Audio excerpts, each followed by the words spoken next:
Bugun mo'jizalar mamlakatiga sayohat qilamiz.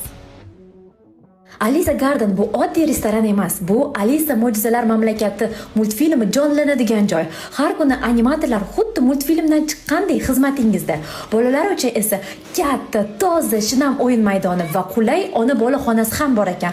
Ovqatlar shunchaki ajoyib. Nafaqat biz onalar, dadalar ham yana shu yerga kelamiz deb qolishadi. Toshkentda deyarli barcha oilaviy restoranlarda bo'lganman, lekin Alisa Gardendek ozodalik, tinchlik, estetika va ayniqsa iliq muhitni his qilmagandim. Tug'ilgan kun nishonlash uchun joy qidirayotganlar tez Alisa Gardenga obuna bo'lib olinglar, keyin qidirib yurmaysizlar.